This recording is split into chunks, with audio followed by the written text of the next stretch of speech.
বৃদ্ধের লাশ ধড়মড়িয়ে উঠে বসলো এবং টলতে টলতে ভোলার দোকানের দিকে হাঁটতে শুরু করলো। দাদু, দাদু তো উঠে পড়েছে। ভূত, ভূত। ঘুগনি, ঘুগনি খাবো। ভোলা এক বাটি ঘুগনি এগিয়ে দিল। স্থান মহাশ্মশানের ধারে একটি অশ্বত্থ গাছের নিচে ভোলার ঘুগনির দোকান। সময় গভীর রাত। ভোলার ঘুগনির দোকানটা দিনের বেলায় বন্ধই থাকে। তার আসল খদ্দেররা আসে রাতে, যখন চিতার আগুন জ্বলে আর চারপাশ নিঝুম হয়ে যায়। এই দেখুন, আজও তার খরিদ্দার হাজির, একজন লম্বা ছায়ামূর্তি পেতনি। তার নাম ছায়ামাসি, আর তার পাশেই বসে আছে বিশাল মুন্ডহীন ভূত কবন্ধ। কি গন্ধ তোর ঘুগনির, ভোলা! এই গন্ধটা না পেলে তো আমাদের আত্মার শান্তিই হয় না। মনে হয় যেন মরণের সব কষ্ট দূর হয়ে গেল। ঘ্রাণম, পরম ঘ্রাণম। ভোলা, তোর ঘুগনির কি ঘ্রাণ! আমার নাসিকা না থাকলেও সর্বাঙ্গে আমি এই ঘুগনির ঘ্রাণ অনুভব করছি। আরো আরো এক বাটি দে। দিচ্ছি দাদা, দিচ্ছি। তোমাদের ভালো লাগলেই আমার শান্তি। ভোলা কোনো সাধারণ ঘুগনি বিক্রেতা নয়। তার ঘুগনিতে এমন কোন জাদু আছে যা শুধু জীবিত নয়, মৃতদেরও আকর্ষণ করে।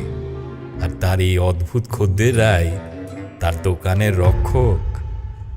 বলো হরি হরি বল, বলো হরি হরি বল, বলো হরি হরি বল, বলো হরি হরি বল, বলো হরি হরি বল, বলো হরি হরি বল।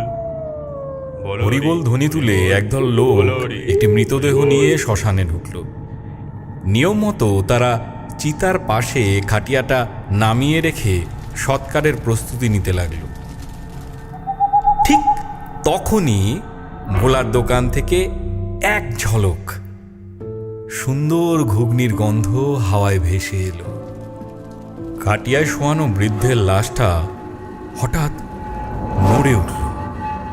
তার বন্ধ চোখ খুলল না ঠিকই, কিন্তু নাকটা ফুলে উঠল। এ কিসের গন্ধ? বহু যুগ এমন সুগন্ধ পাইনি। খিদে, বড্ড খিদে পেয়েছে। পরের মুহূর্তে এক ভয়ঙ্কর অথচ অদ্ভুত একটা ঘটনা ঘটল। বৃদ্ধের লাশ ধড়মড়িয়ে উঠে বসলো এবং টলতে টলতে ভোলার দোকানের দিকে হাঁটতে শুরু করলো। দাদু, দাদু তো উঠে পড়েছে। ভূত, ভূত, পালাও, পালাও, পালাও, সবাই পালাও। আরে পালাও, পালাও! নিমেষের মধ্যে সবাই যে যেদিকে পারলো দৌড়ে পালালো। মৃতদেহটা সোজা ভোলার দোকানে এসে দাঁড়ালো। ঘুগনি, ঘুগনি খাবো। বসো বসো দাদু, দিচ্ছি। ভোলা এক বাটি ঘুগনি এগিয়ে দিল। বৃদ্ধের লাশটা গোগ্রাসে সেটা খেয়ে ফেলল। তারপর তার জামার পকেট থেকে বহু পুরনো একটা আধুলি বের করে ভোলার হাতে দিল। পয়সাটা হাতে দিতেই তার শরীরটা শান্ত হয়ে গেল এবং আত্মাটা একটা অপার্থিব আলো হয়ে আকাশে মিলিয়ে গেল। এই পুরো ঘটনাটা ঝোপের আড়াল থেকে দেখছিল গ্রামের চালাক ও পেটুক লোক গদাই। সে খাবারের ব্যবসাই করে, কিন্তু তার দোকানে মাছই তাড়াতে হয়। ভোলার এই কেরামতি দেখে তার তো চোখ লোভে চকচক করে উঠল। সর্বনাশ! এ তো শুধু ঘুগনি নয়, এ তো সোনা ফলানো গাছ। মরা মানুষ যদি ঘুগনি খেতে আসে তাহলে তো টাকার পাহাড় হয়ে যাবে। এই রেসিপি আমাকে জানতেই হবে। হ্যাঁ, জানতেই হবে। পরদিন রাতে গদাই সেজে গুজে ভোলার দোকানে এসে হাজির হলো। তার মুখে মধুর হাসি। ভোলা ভাই, কেমন আছো? তোমার ঘুগনির তো খুব নাম ডাক। আমি ভাবছিলাম কি, তুমি আর আমি মিলে শহরে একটা বড় দোকান দিই। এই শ্মশানে আর কতদিন পড়ে থাকবে? আমরা লাখপতি হয়ে যাব। মাফ করো গদাইদা, আমার এই ঘুগনি ব্যবসার জন্য নয়, সেবার জন্য। বাবা শিখিয়েছিলেন এই ঘুগনি অতৃপ্ত আত্মাদের শান্তি দেয়। একে আমি টাকার লোভে বিক্রি করতে পারবো না। হ্যাঁ, সেবা? আরে বোকা, টাকার চেয়ে বড় সেবা আর কিছু আছে নাকি? হ্যাঁ, ভেবে দেখো, পরে কিন্তু পস্তাবে। ভোলা রাজি না হওয়াতে গদাই গেল রেগে। সে ঠিক করলো ভালো কথায় কাজ না হলে অন্য পথ ধরতে হবে। সেই রাতে গদাই ভোলার দোকানের দিকে এগোতে লাগলো। তার উদ্দেশ্য ভোলার সেই গোপন মশলার কৌটোটা চুরি করা। আজ তোর সব মশলা আমার। কাল থেকে আমি বানাবো জ্যান্ত হওয়ার ঘুগনি। হ্যাঁ। কিন্তু সে জানতো না ভোলার দোকান রাতে ভূতেরা পাহারা দেয়। গদাই যেই না দোকানের কাছে পৌঁছেছে, ছায়ামাসি আর কবন্ধ তাকে দেখতে পেল। দেখ কবন্ধ, একটা লোভী মানুষ আমাদের ভোলার জিনিস চুরি করতে এসেছে। দাঁড়াও, আমি ওকে এমন ভয় দেখাবো যে ও আর কোনোদিনও এদিকে আসবে না। ছায়ামাসি তার মায়া বিস্তার করল। গদাই দেখল মাটি পুড়ে শত শত কঙ্কালের হাত বেরিয়ে এসেছে তার পা ধরার জন্য, এগিয়ে আসছে। ঠিক তখনই কবন্ধ তার পেছন থেকে এক ভয়ঙ্কর ঘরঘরে আওয়াজ করল।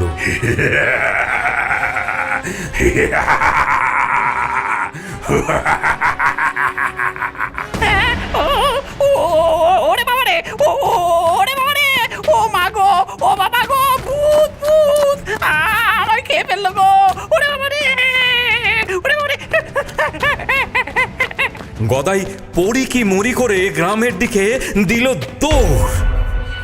সে রাতে তার গায়ে কাঁপুনি দিয়ে জ্বর এলো। ভয় পেলেও গদাইয়ের লোভ কিন্তু কমেনি। সে বুঝল মশলা চুরি করা যাবে না, মশলার উৎস খুঁজে বের করতে হবে।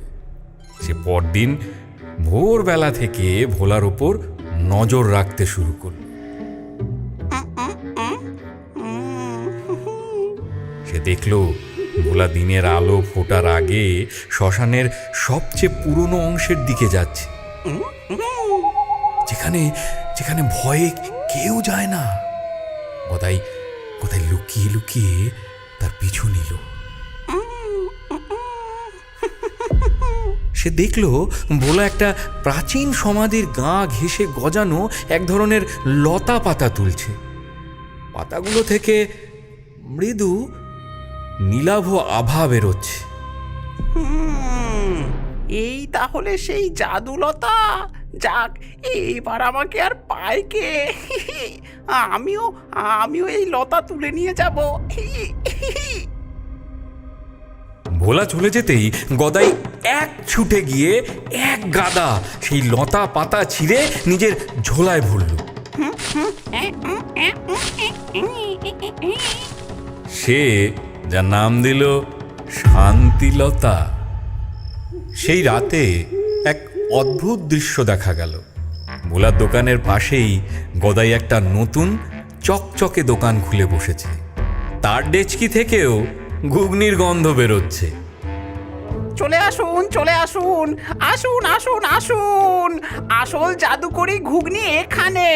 এক বাটি খেলে আত্মার শান্তি, আর ওই ভোলার চেয়েও অর্ধেক দামে। আসুন আসুন। ভোলার দোকানের ভূতেরা অবাক হয়ে গেল। এ কি রে, এ তো আমাদের শান্তিলতার গন্ধ। এই লোকটা এটা পেলো কোথায়? বলো হরি হরি বল, বলো হরি হরি বল, বলো হরি হরি বল। একটি নতুন শবযাত্রা এলো। খাটিয়া নামাতেই লাশটা জেগে উঠল। কিন্তু এবার সে বিভ্রান্ত। দুটো দোকান থেকেই প্রায় একই রকম গন্ধ আসছে। গদাইয়ের দোকানটা নতুন ও বেশি চাকচিক্য হওয়ায় লাশটা সেদিকেই এগিয়ে গেল।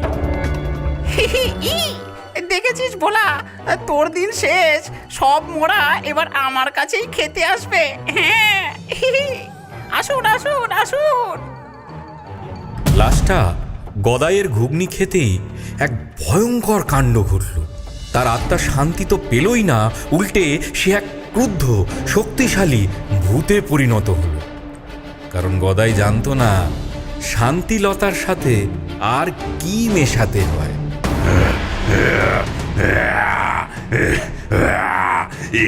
কি খাওয়ালি আমায়? আমার শরীর জ্বলছে। শান্তি, শান্তি কোথায়? আমি শান্তি চাই, আমি শান্তি চাই। সেই নতুন ভূতটা গদাইকে তাড়া করল। ভোলার দোকানের ভূতরাও রেগে গেল, কারণ গদাই একটা পবিত্র প্রক্রিয়াকে নষ্ট করে দিয়েছে। নতুন ভূতটা সারা শ্মশান জুড়ে তাণ্ডব শুরু করেছে। ছায়ামাসি বা কবন্ধ তাকে শান্ত করতে পারছে না। ভোলা, কিছু একটা কর। এই নতুন ভূতটাকে শান্ত করতে না পারলে ও আমাদের সবাইকে শেষ করে দেবে। আমি বুঝেছি গদাইদা কি ভুল করেছে। বাবা বলতেন শান্তিলতা আত্মার বাঁধন আলগা করে, কিন্তু পুরোপুরি ছিঁড়তে পারে না। তার জন্য লাগে মুক্তি ফলের রস, যা স্বাদে তীব্র টক। ভোলাই জানতো সেই গাছ কোথায়। সে দৌড়ে গিয়ে শ্মশানের এক কোণে থাকা একটা বুনো গাছ থেকে একটা ফল পেড়ে আনলো। তারপর দ্রুত একটা বাটিতে বিশেষ একটা ঘুগনি তৈরি করল, যাতে সে মুক্তি ফলের কয়েক ফোঁটা রস মিশিয়ে দিল। ভোলা সাহসে ভর করে সেই ক্রুদ্ধ ভূতটার সামনে গিয়ে দাঁড়াল। মুক্তি, মুক্তি চাই। শান্তি, শান্তি কোথায়? শান্ত হও, শান্ত হও, তোমার আসল খাবার এই আমার কাছে। ভূতটা ভোলার হাতের বাটি থেকে আসা তীব্র ও সঠিক গন্ধে আকৃষ্ট হলো। সে এক ঝটকায় বাটিটা কেড়ে নিল এবং সবটা ঘুগনি খেয়ে ফেলল।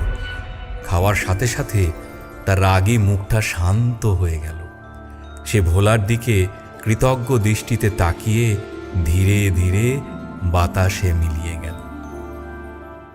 সব শান্ত হওয়ার পর ভূতেরা গদাইকে ধরল।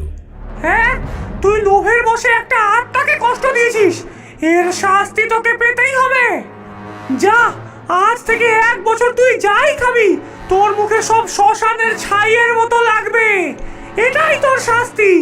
ছায়ামাসি গদাইয়ের দিকে ফু দিতেই গদাইয়ের জিভের স্বাদ গেল নষ্ট হয়ে। কি হলো, কি হলো?